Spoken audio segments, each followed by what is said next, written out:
So this is my guide to potty training. My name is Mandy Roscher and I'm a physiotherapist. And I want to tell you a little bit about my journey to becoming a physio who deals with kids potty training. So I have a special interest in women's pelvic health physiotherapy. I've worked in an outpatient, just normal backs, necks, hips, knees, pain for about 12 years now. And about 6 years ago, I started seeing women with pelvic health issues, so incontinence, pelvic pain, pregnancy-related issues, postnatal checkups, that sort of thing. And then I had my own children and realized that children also have bladder and bowels. And so I started seeing children that have bladder and bowel issues, so incontinence, bedwetting, daytime accidents, and then what happens with most of them is when I get into their story, they have difficult potty training journeys, or their problems started around potty training. And that's how I sort of decided that I wanted to get a bit more involved in the potty training field to try and help parents to potty train properly, so to put myself out of business. So I never have to see another little kiddie with bedwetting problems, because to treat a 15-year-old who wets his bed every night is really, really sad. And often it's just lifestyle things that could have been managed right in the beginning.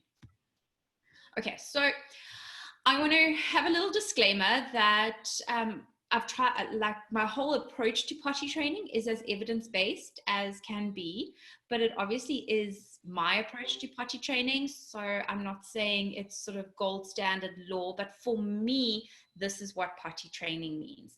Potty training isn't just sticking your child on the loo and yay, they've made a poo on the toilet, they potty trained. Potty training is about teaching your child to listen out to their body, to feel what's going on inside their body, and to get that feeling, oh, I need to have a wee or a poo, to stop what they're doing, and this is the really important part, to feel that they need to wee or poo, and then to stop what they're doing and then go and have that wee or a poo.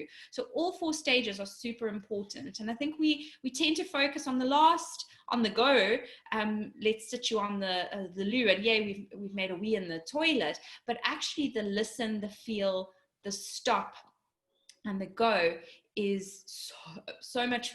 All 4 are equally as important. Okay, so I'm going to dive through my potty training principles, and I'm hoping to be done in sort of 45 minutes, but each of these are like a 30 to 40 minute concept. So we're going to go as best we can. I do run weekly webinars on each topic, and I do have a library of videos on each topic with a lot more information. And on my website, actually, I've got some blog posts with videos of each one.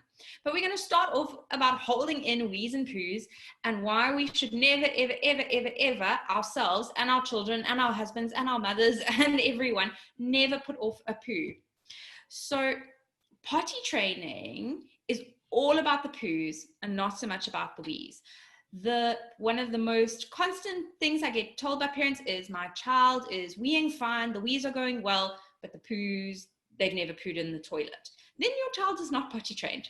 They potty trained, but they never pooed in the toilet. That's not potty training. Potty training is all about the poos. And we're going to talk about poo holding. Poo holding is a big problem, because if a child holds on to a poo, they're always making poo. There's no way that if they haven't had a poo in 2 days, they've stopped making poo. They are constantly making poo, but the poo gets backed up. And if they're holding on to that poo for whatever reason, and there's lots of different reasons they can do that, basically the poo sits in the rectum, which is right at the bottom, just before it comes out, and water just gets drawn out of it the whole time. Then suddenly we've got these big, hard, painful to pass poos. And if you've ever been constipated, you will know that it is painful and hard and difficult, and it's uncomfortable to have that poo. So then, because it's painful to poo, these are little children that are in control of very little in their lives, except what comes out of their bottoms. So then they hold the poo in more. And then what happens is they're holding more, so more gets backed up and more gets packed up. It gets more painful to poo, and this poo holding cycle continues. So the first time you teach them to hold a poo, we get this vicious cycle starting, and we'll see with constipation, it's all about vicious cycles. And you will see that I am slightly obsessed with constipation when it comes to potty training, because constipation is, if you are struggling with potty training, I would put my foot out there and say 80% of children that are struggling with potty training are constipated.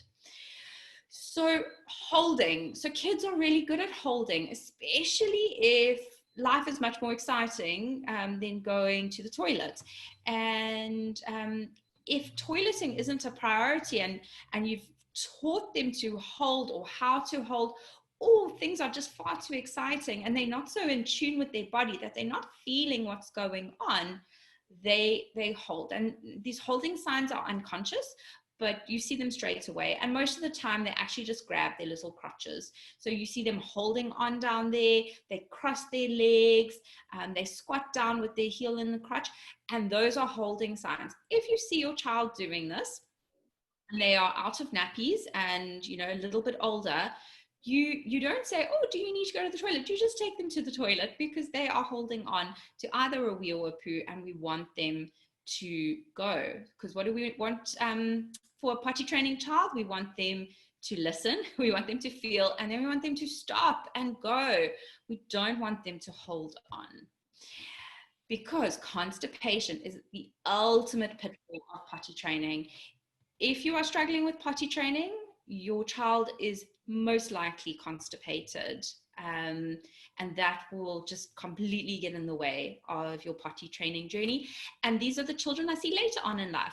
Chronically constipated children end up with bladder and bowel issues and bedwetting and daytime accidents, not when they're small, but actually when they're a little bit older. So what is constipation?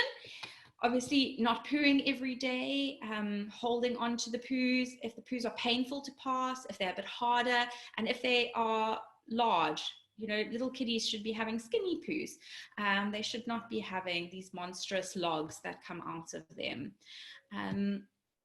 So what does a perfect poo look like? And this is a choose your poo chart, and you can have a look for yourself and your husband and your granny and everyone. But we are wanting these smooth, mushy snake poos, nice and soft, no smooth edges, skinny, easy to pass. And in a nappy, it looks like a big mushy mess. So if your child has a big mushy mess in their nappy, we are very happy.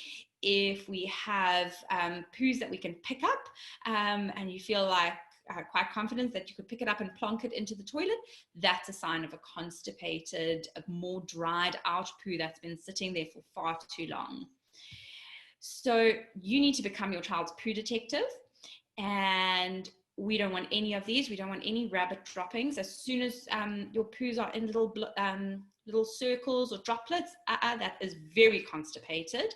And if they have cracks in them at all, then we know that that's more on the constipated side, and then we need to start managing that constipation very quickly so that we don't end up with these vicious cycles. And then a lot of my parents say, no, my child has very runny poos. There's no way that they're constipated.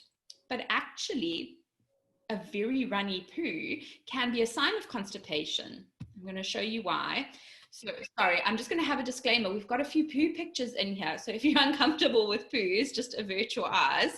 But this is a rectum, right? So here's the child's little bottom, and here is a rectum, and here's the poo coming in. And this is a normal poo in the rectum, and it's being passed out.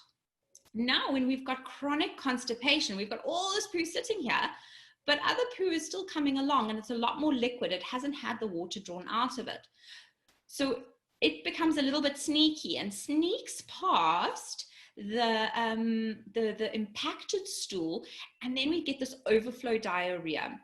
And the only way I can describe it is it's a little bit slimy. So if you're having a child that has constantly loose stools, that's a little bit slimy, then that might be a sign that they actually have they have a lot of fecal impaction and that they're very chronically constipated. And actually, if you have a look, this is a normal sized rectum. And when we have a lot of stool in the rectum for a long time, we end up with a stretched rectum. And that causes a lot of problems. So this is my warning that we are getting some real life poo pictures. So if you are a bit nauseous or squeamish or anything like that, just close your eyes. I will tell you when to come back. But I think it's important to see what proper poos look like. So these are smooth, mushy snake poos, and this is obviously in the toilet. And this is like the perfect poo. You can see nice and smooth, little tapered ends, absolutely beautiful. Now in a nappy, you're not going to get those snakes. You're going to get mush, and it will, you can see, I wouldn't be able to pick up that poo with my hand and drop it in the toilet. I would smush it in my fingers and be a bit grossed out because you can't actually pick it up in your hands. Then we know that we've got the perfect poo. So this is a nice poo in the nappy. It's mushy, it's smushy. You can see it's just kind of gone everywhere. And the perfect poo is the one where you change your child and there's poo all over their bum and everything, and you're thinking, oh my goodness, this is disgusting. You celebrate that because that is an amazing poo. So these are constipated poos. So you can see here's a little log. And you can see how thick that is. Now that came out of a 3-year-old. That's a massive poo. And here's the bumpy sausage with the cracks on it. As soon as we've got cracks on it, we know that it's been sitting there for a while and the water's been drawn out. We don't want any poos that have been sitting there for a while. So if you've got, and these you can see, you can pick them up and plonk them in the toilet. Then we know, that's my child starting to get constipated. So this was after we gave a suppository. So this was my little girl, who will probably be horrified that I'm showing people her poo pictures. And I think part of my potty training journey is that I have struggled with my own journey of constipation with my little girl.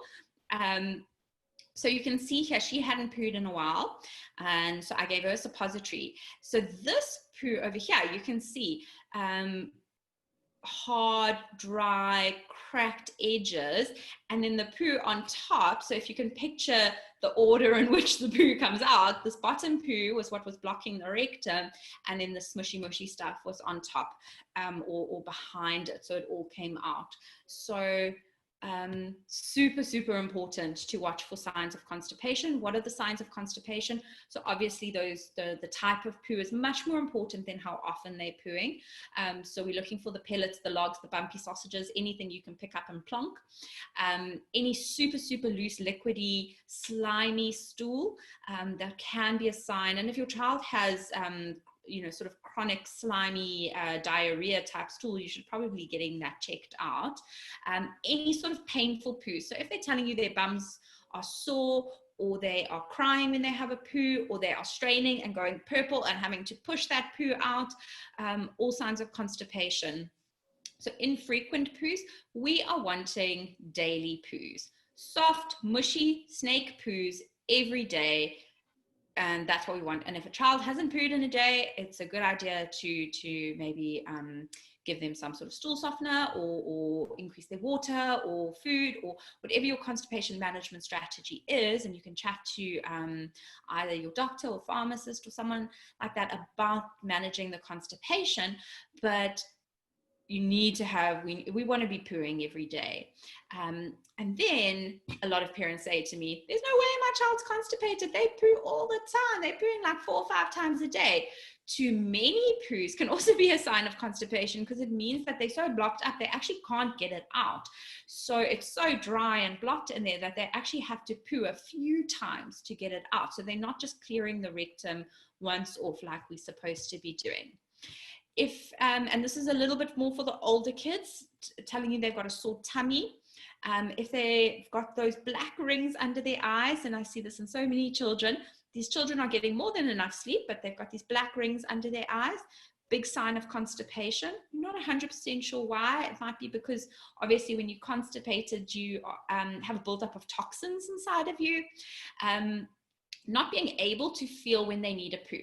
Now, this isn't so much for the little ones, because the very little ones, like under 2.5, they often have no cooking clue what it feels like to need a poo. And that's what we're trying to teach them, is what that feeling in their tummy and their bum is a poo feeling.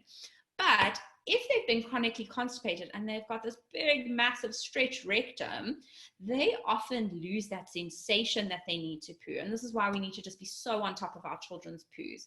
And you'll see, I'm like slightly poo obsessed, but it's so important when it comes to kids' bladder and bowel health. And I'll show you why the poos are much more important than the wees, and how the poos affect the wees massively. And a big sign of constipation is where they're weeing perfectly in the potty, but they're not pooing. And they'll only poo in their nappy, and they'll only poo around the corner, and they hide to poo, and they stand to poo. Big signs of constipation.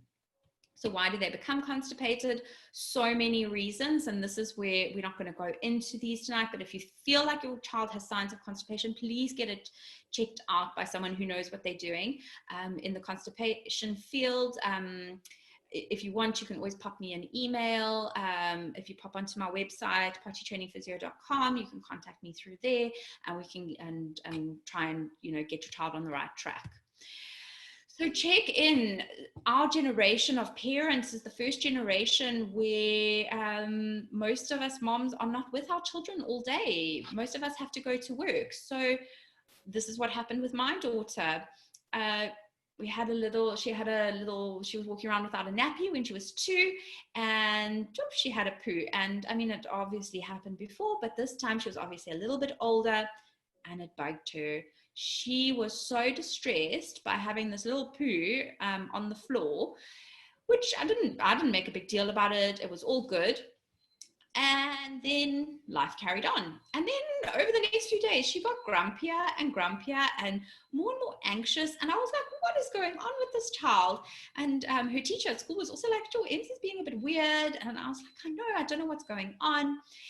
And then we collaborated after 5 days, where we found these little pellets in her nappy, and we realized between myself, the nanny, and the school, none of us had changed a poo in 5 days. And this poor child had learned to squeeze her little bum because she got such a fright that she needed to poo, that she gave herself constipation, not for any dietary reasons, fluid reasons, anything other than she just learned to squeeze a bum.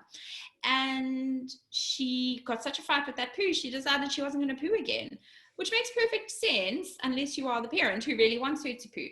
So that was the start of our constipation journey. And I would say only a year later are we actually at the end of it. And I feel like we were really on top of it. So don't let your child get constipated. If you've got a little 18-month-old that you are thinking of starting potty training and they've got this perfect bowel habit, just make sure that you're doing it properly. And we're going to talk about why. So why is constipation a problem? We've spoken about all of this, and this is the bowel and the bladder relationship. So if you've got a rectum that is filled with poo, it squashes that bladder, and you can never have a happy bladder if you've got a rectum full of poo. So if you know someone who has a child that's struggling with bedwetting or daytime accidents, the first place we always start is with the constipation and sorting out those poos. All right, so this is my big slogan. So I've got a few. So I've got my children need to be able to listen, feel, stop, and go. And this is, before you start potty training, you need to make sure your child is doing soft poos every day. Don't try and potty train them if they are not doing soft poos every day that are comfortable to pass with no straining, no effort, no tears, no crying. Rather get their constipation sorted, rather get them doing those soft poos and get them into a good bowel routine so that you can then potty train them. So when we're starting to potty train them, the best way to empty the bowels is the correct poo position. And this is important for you. So I want to say, like, everything that I talk about is completely applicable to you. 1 in 3 women are constipated, and 1 in 5 men are constipated. We're all constipated, and we all have some elements of constipation in our lives. So good for us all to have a think about pooing position. So I want to say, meet puborectalis. Puborectalis is this special little muscle here. So let me orientate you. This is a bum, this is a rectum, and this is a tummy. So this is our pubic bone in the front, and this is our sacrum, and this is our coccyx at the back here. And we've got this special little muscle that's really important because it loops around our rectum, and it causes a little kink in the rectum, so that when we're walking around and chatting to our friends, we're not having poo accidents. And when we are standing and sitting, that muscle has a little hook in it. When we want to poo, that muscle needs to relax so that we can get the poo out. In a sitting position, it relaxes somewhat, but we still have to poo around this corner. So you can picture, if you've got a soft, mushy poo, easy to pass. But if you have hard pellets or a bit more of that big log, and now you're trying to poo around the corner, it can be quite difficult and painful.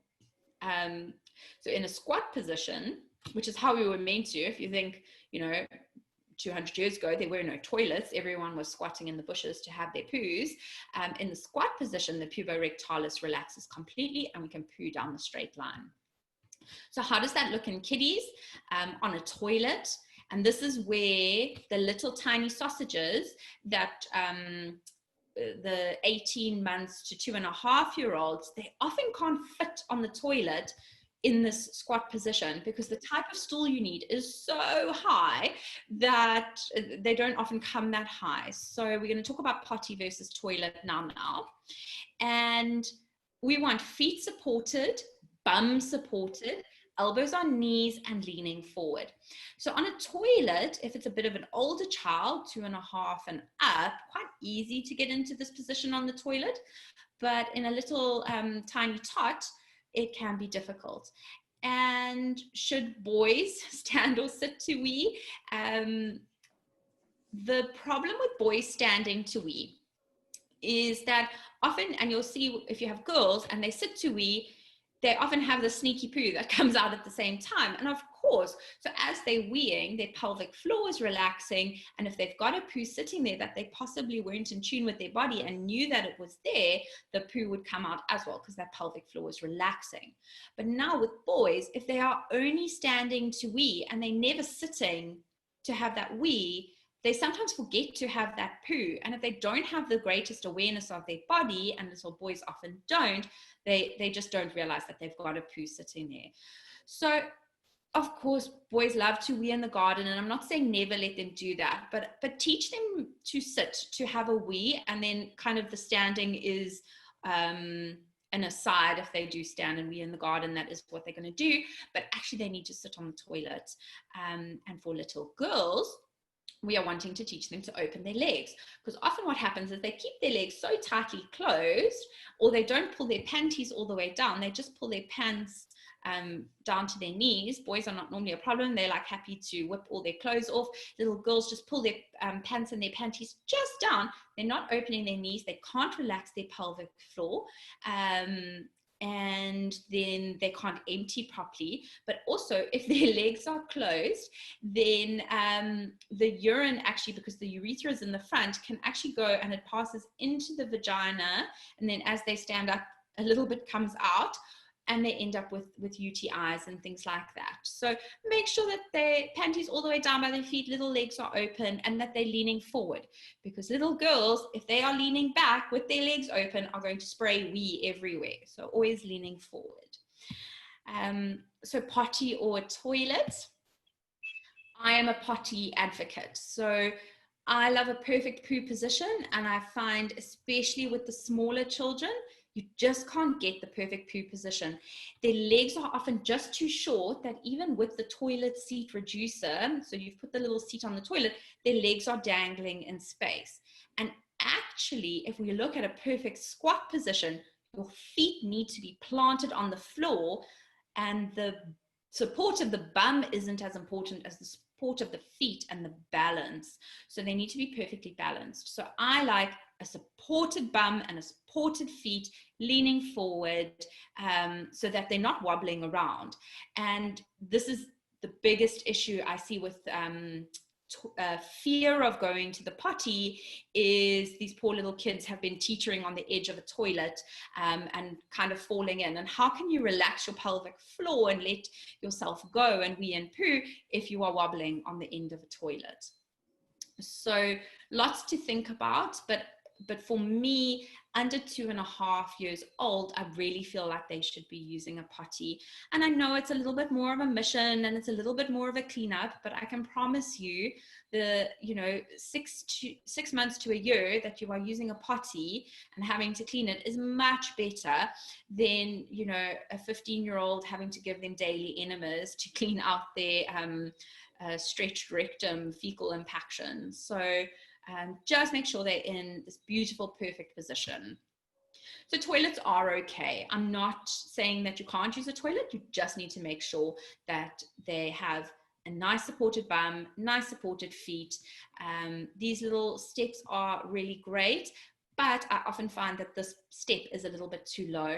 And then also, it's a safety thing, because small children often don't have the gross motor skills. So 2.5 years and down, depending on how advanced your child is, to actually get up, turn around, sit down, and then get off again safely can be a little bit of an issue. So we're wanting to teach independence, and I just often find the toilet is not a very independent place for children to be. So this is just the positioning, like I've said. So this is just a perfect little legs open, feet and bum supported. So this is called a squatty-potamus. They don't sell them in South Africa, but they are lovely because they come with the seat and the stool. But you can hack something at home super similar, but just make sure that their little bums are supported. And please don't ever let this be your child. How on earth is this child supposed to relax his pelvic floor to have a perfect poo if he is bracing on his arms, crossing his legs, about to fall in the toilet? So please have a think about the position that your little ones are when you start potty training them, and teach them to squat. Spend a lot of time with them squatting. Kids are amazing squatters. They can make us all super jealous by how they can just squat so low. Make sure that you are doing that a lot with your kids and that they're not losing that quality. All right, so this is my potty training program that I sort of came up with because I like steps and things to follow. So it's a 5-step process. So we're going to go through them very quickly. The first step is prepare, then we observe, then we try, transition, and investigate. I'm going to go through them now very quickly. I do in my webinars and things like that, I go into each step in a lot more detail. So I want to say that there's a lot more to this than what I'm talking about tonight. And if some kids are going to potty train so easily and you're not going to ever need to listen to anything else again, and some kids are going to struggle. And it's, we all have our various struggles with our kids. So, and 1 in 5 children are constipated. So if we have, I don't know how many people are now, 80 people, almost 90 people on, 20 of the kids on this group are constipated. Mine is one of them. So there's no shame or judgment, or we don't think anyone's a bad parent for having a constipated child. It's very, very common. Okay, so the first step, prepare. So this starts at 18 months. And everyone's going to ask me, what age do we start potty training? So I start with my prepare phase at 18 months. The prepare phase is exposing, experimenting, and educating. And what does that mean? There are a lot of steps to toileting. So we all think that step 8 is what we want. Get on the toilet and relax your pelvic floor so you wee and poo. But actually, there's a lot of steps before and there's a lot of steps afterwards. And we need to be teaching our children each of these steps. And I think if you think of how children learn, they learn by watching you, and it can be a little bit scary what they learn from watching you, but you need to be very open with toileting in your house. You need to be letting the children in, watch you poo, talk to them about poos, talk to them about their bodies, educate them, read them books, read them stories, let them watch videos on poos, on toilets, on how their body works. When you see them making a poo in their nappy, say, oh, you're making a poo. And then when you take the nappy off, you have a look and say, look, here's your poo. Let's go put your poo in the toilet. And when you need to poo, then you tell them, oh, Emma, I need to go have a poo. Mommy's got a feeling in her tummy and her bum. Do you want to come with me and have a look at mommy having a poo? And I think all of us are like horrified that our children just like inundate us in the bathroom. But I want to say, embrace it.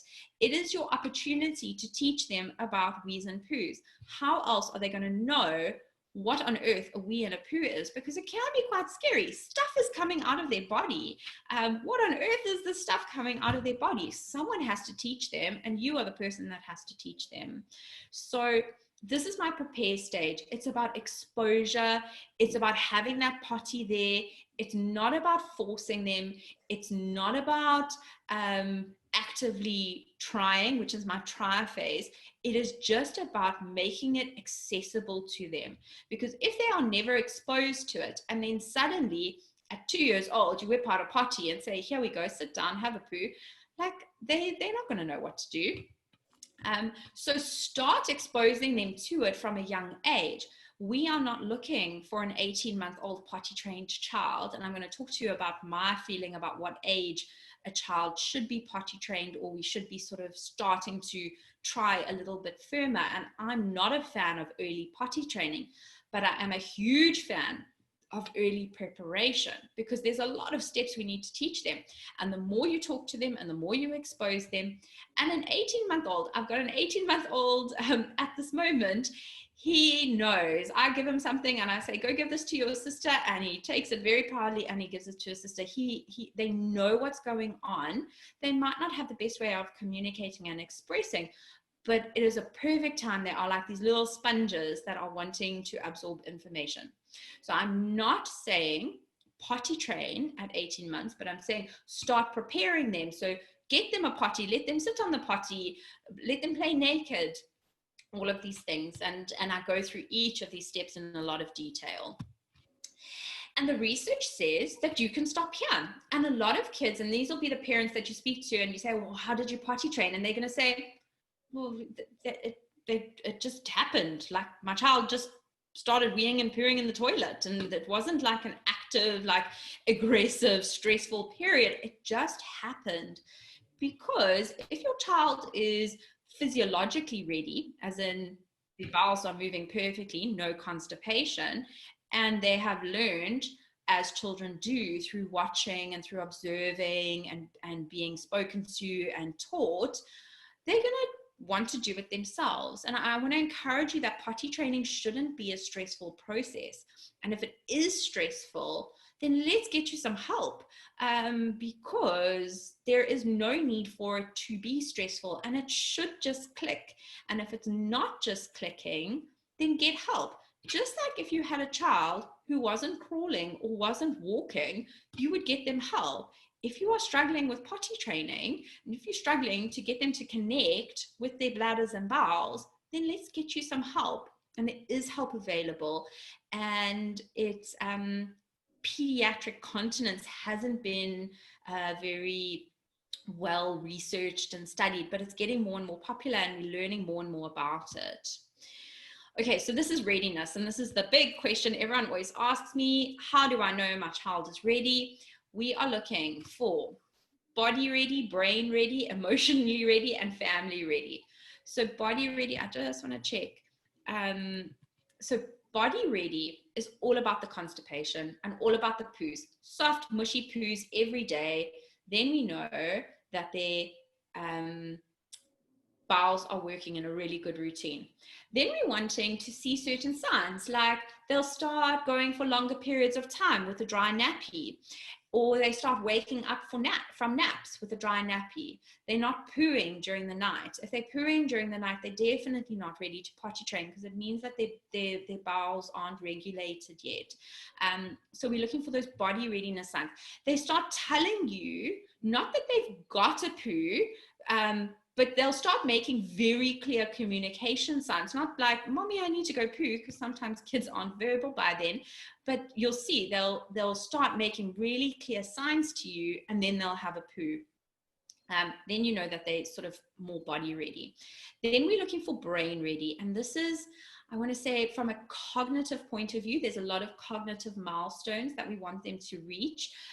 Simple things like they're starting to want to be a lot more independent. So they start to say no to everything, or they want to do things by themselves.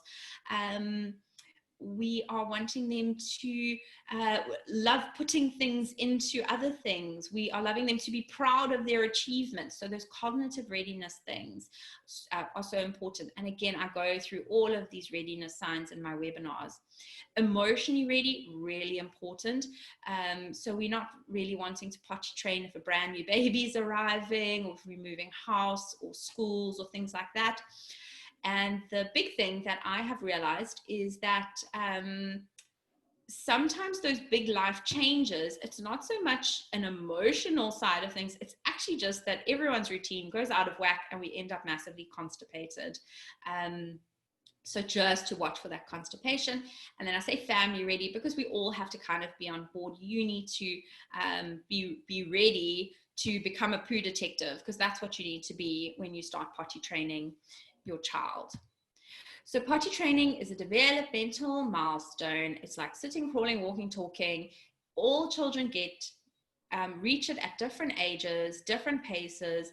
We're wanting to look for those general trends. And if you tell me your 3-year-old is really struggling with potty training, I'm going to ask you some very specific questions. Are they doing this and this and this and this? And then we're like, oh, okay, it's more sensory thing. They're not feeling what's going on. Why are they not feeling what's going on? Are they a little bit more sensory sensitive or sensory seeking? Or is it that they're chronically constipated and they actually can't feel that poo in their rectum? And you're going to say to me, what age do we potty train? So if we look at a physiological sense, between the age of 1 and 2, kids start to become aware of stuff going on in their body. Doesn't mean that they're ready, because what is the readiness? The readiness is about stopping and going, not about holding. And the research is showing us that kids that potty train, and I'm not saying this is all kids, but it is the trend that I see, is children that potty train before the age of 2. They often do it quite well. But why do they do it well? Because they just become ninja holders, and they just hold and hold and hold and hold until they can't anymore. And the parents say, and the parents can see holding signs, off to the loo, and then they have their poo or their wee. They aren't in tune with their body to stop and go. And if you are with your child all the time and you can see their elimination communication signs straight away, 100% go for it. But I'm not a fan of early potty training. I think 2.5 is a divine age, but actually I'm much more interested in those readiness signs. And if we're meeting all those readiness signs, amazing, because some kids are cognitively ready for it at 2, and some are actually not until they are 3. But for most children, successful potty training happens around 3, and then nighttime happens 10 months afterwards. So this is just what I've said. Not an advocate for early potty training under 2 to 2.5 years old. Really shows as a risk factor for constipation. But that doesn't mean you can't prepare. It doesn't mean you can't be talking to them and exposing and having the potty there and telling them, just reminding them to go have a wee or a poo in the toilet. If they ignore you, that's fine. Don't force it. Don't make a scene about it. Just keep going.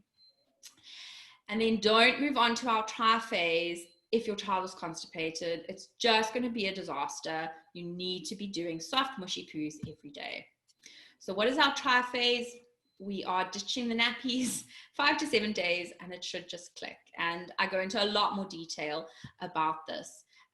But what I want to say, and it is sort of as simple as that, if you're meeting all the readiness signs, goodbye nappies, into panties during the day, or panties or undies, you're taking them to the loo sort of every hour or so, and it clicks. And the parents that it happens, it's amazing. It's like, oh my gosh, it was like 1 or 2 days of like wheeze and poos everywhere, and then it just clicked. If it is not clicking, you need to think about why is it not clicking, and don't get yourself stressed and anxious and hold your child onto the toilet to, you know, keep them there because you like want them to have a poo in the toilet and you know they need to poo. Get yourself some help.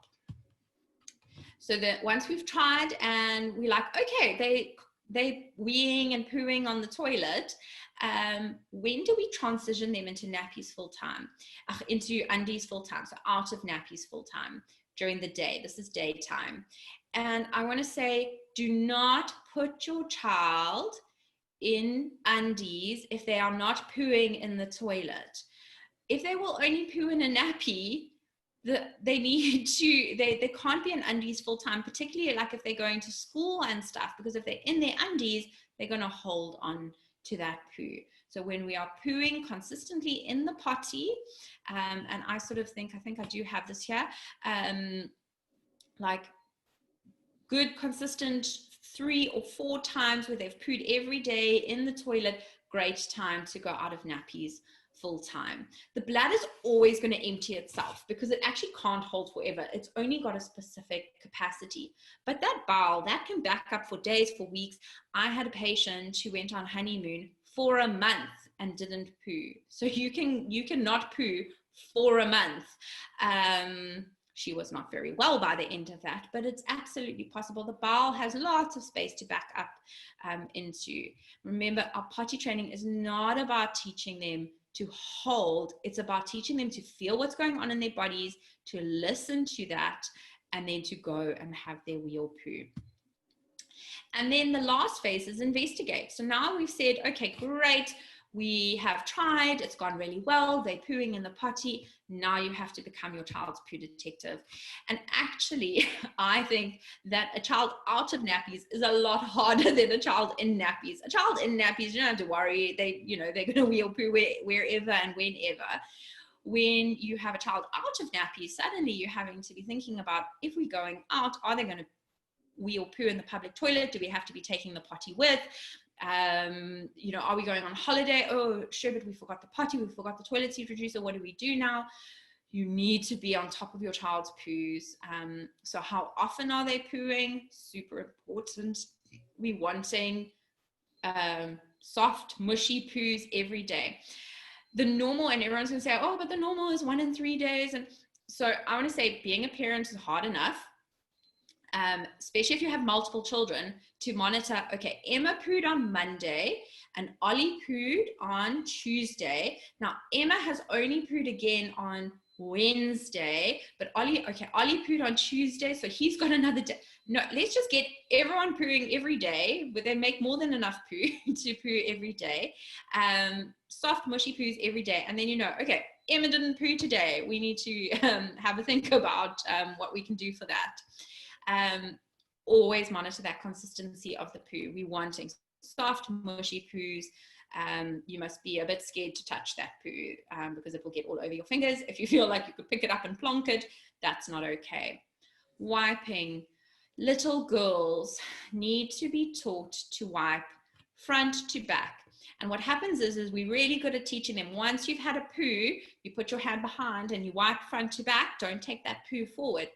But actually, when they've had a wee, and this is the hard part, because I think, you know, all of us were taught, when you have a wee, you put your hand in and then you just wipe like that. But actually, you should be wiping front to back, because if we look at the anatomy of females, we've got the urethra in the front where the wee comes out, then we've got the vagina, and then we've got the anus at the back. So we know where the poo's coming out the anus, we don't want to wipe that forward.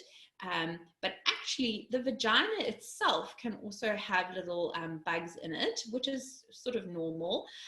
But also if they're chronically constipated, those little bugs from the poo sitting right here in the rectum can often come forward and give UTIs. So we're always wanting to be teaching front to back.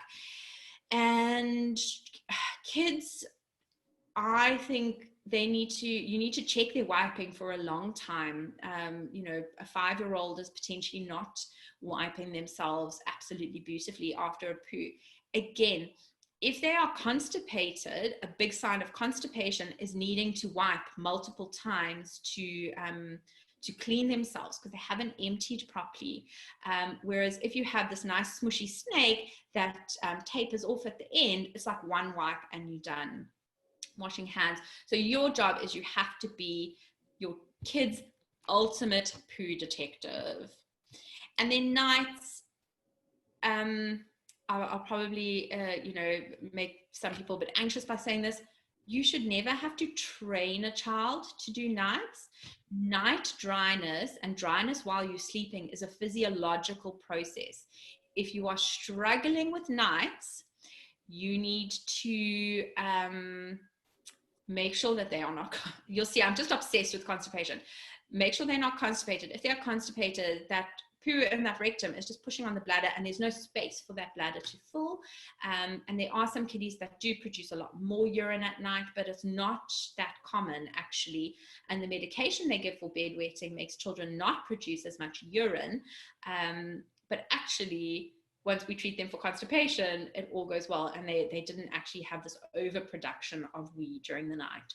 So we expect them, once they're really well potty trained during the day and everything's going smoothly, soft mushy poos every day in the potty, nappy, they're not having any daytime accidents. We normally see at about 10 months afterwards, they just dry during the night, and you'll find consistently that nappy, you're waking up and the nappy's dry, and there shouldn't have to be any formal training. Now, some kids do need more help, but from a physiological, normal developmental process, it should just happen automatically. So my take-home message, and I know I've kind of whizzed through all of this, so hopefully you learned some nice stuff, but I want you to really realize that your child is unique, and I have a whole 20-minute video on potty training by personality, because if you have a more sensory focused child versus a more active versus a more strong-willed child, there's different techniques that are more effective for that. But your child's unique. Love them for who they are and not who you want them to be. We all want these perfect children that just do exactly what we want them to, but that's not any fun and doesn't keep us on our toes. Make sure you are watching for constipation.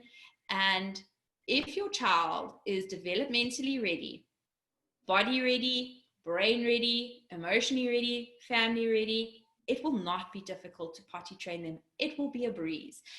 If you are struggling, if you are coming up against walls and you are stressing and anxious and potty training is an unpleasant experience for you, then please get yourself some help, because there's obviously one aspect that's missing from a developmental readiness. So that is my talk. Thank you all for listening.